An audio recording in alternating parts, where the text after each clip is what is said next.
बच्चों, आज हम जानेंगे क्लास 7 का हिंदी व्याकरण से चैप्टर 3, जिसका शीर्षक है शब्द विचार।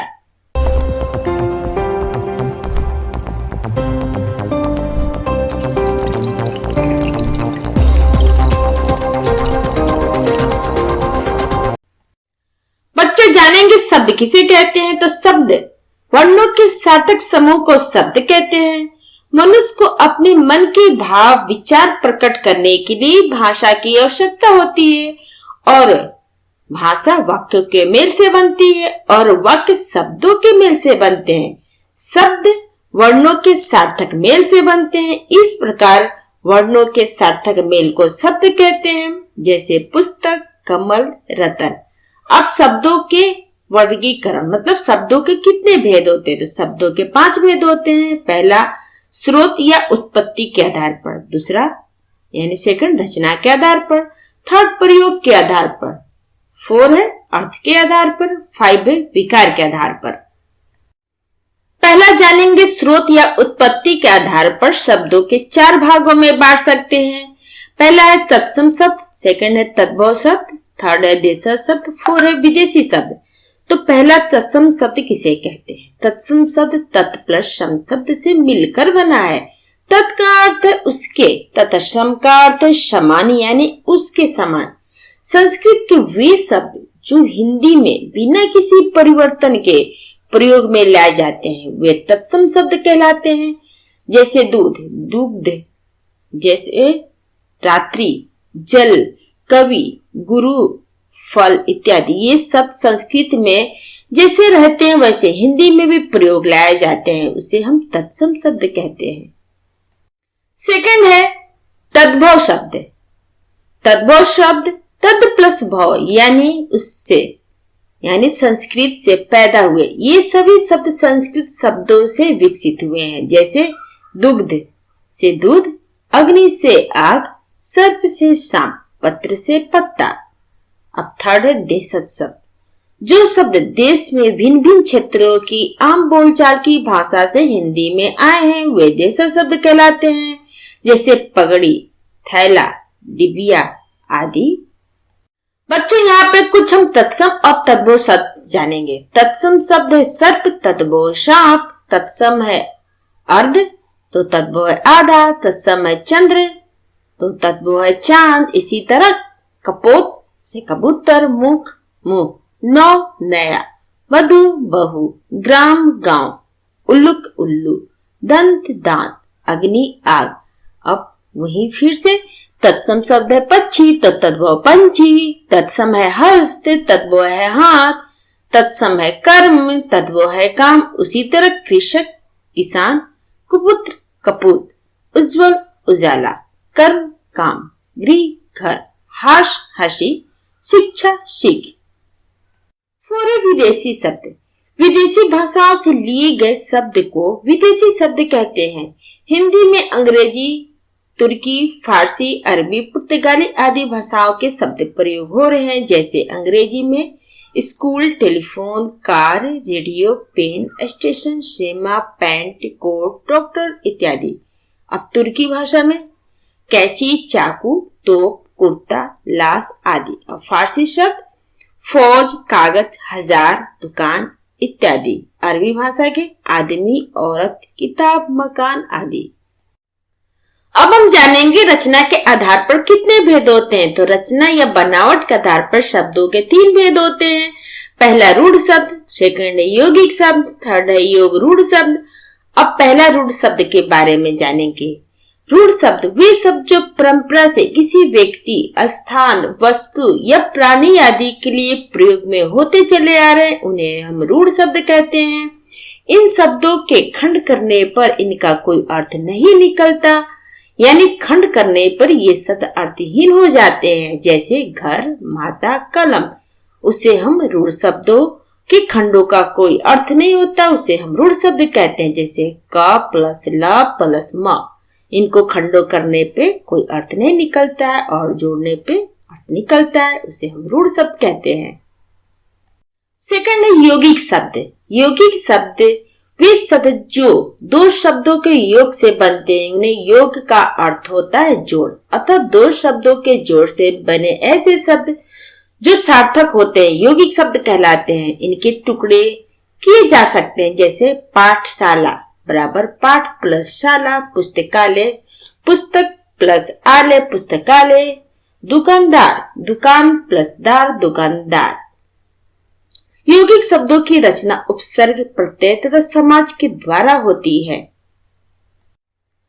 अब थर्ड है योग रूढ़ शब्द। तो योग रूढ़ शब्द जो शब्द दो या दो से अधिक शब्दों के मेल से बने हो और उनके विशेष अर्थ निकले वे योग रूढ़ शब्द कहलाते हैं। ये व्यक्ति विशेष या वस्तु विशेष के लिए प्रयोग में किए जाते हैं, उन्हें योग रूढ़ शब्द कहते हैं। जैसे चारपाई, चार प्लस पाई यानी चार पांव वाली खाट, अतः यह शब्द योग रूढ़ है। उसी तरह उदाहरण है पंख, यानी पंख मतलब कीचड़, अज मतलब जन्मा यानी कमल जिसका जन्म कीचड़ से हुआ है, अतः वो योग रूढ़ शब्द कहलाया। थर्ड है प्रयोग के आधार पर। जब हम अपने विचार को बोलकर या लिखकर प्रकट करते हैं तो शब्दों को कभी कभी ज्यों का त्यों प्रयोग करते हैं, तो कभी कभी कुछ को बदल कर।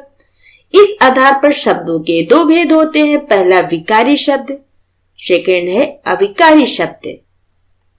पहला है विकारी शब्द, जिन संज्ञा शब्द में लिंग वचन कारक काल पुरुष के आधार पर जिन शब्दों का रूप बदल जाता है या जिनमें विकार आ जाता है उन्हें विकारी शब्द कहते हैं। जैसे लड़की खेलती है तो लड़कियां खेलती है। ऊपर दिए गए वाक्यों में लड़की का रूप बदलकर क्रमशः लड़कियां हो गया, अतः यह विकारी शब्द है। सेकंड अविकारी शब्द, जिन संज्ञा शब्द में लिंग वचन पुरुष कारक आदि के आधार पर जिन शब्दों के रूप नहीं बदलते यानी जिनमें कोई परिवर्तन नहीं आता है उन्हें हम अविकारी शब्द कहते हैं। क्रिया विशेषण समुच्चय बोधक व विस्मयादि बोधक तथा संबंध बोधक अविकारी शब्द होते हैं। जैसे क्रिया विशेषण में ऊपर वहां कल तेज आदि, समुच्चय बोधक में और तथा इसलिए की आदि, विस्मयादि बोधक में ओ हाय शाबाश आदि, संबंध बोधक में के नीचे के बिना इत्यादि। 4 है अर्थ के आधार पर शब्द के भेद।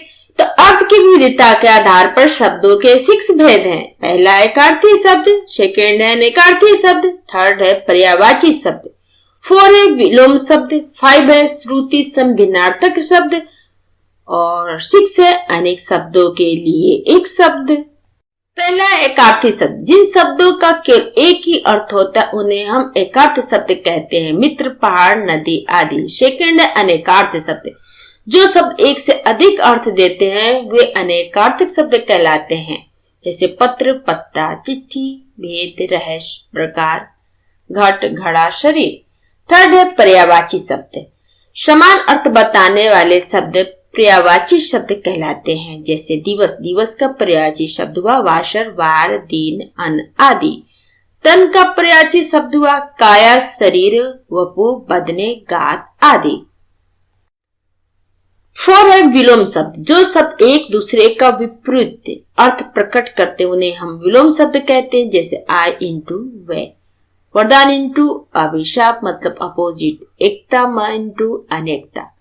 अब 5 है श्रुति संभिन्नार्थक शब्द, जो शब्द सुनने में एक जैसे लगते हो परंतु उनका अर्थ भिन्न होता है और वर्तनी में भी सूक्ष्म अंतर होता है, वे श्रुति संभिन्नार्थक शब्द कहलाते हैं। जैसे अवधि, अवधि मतलब दोनों में हल्के से शब्द का अंतर है, हिर्सिन और ई बड़ी ई और छोटी ई की मात्रा का अंतर है।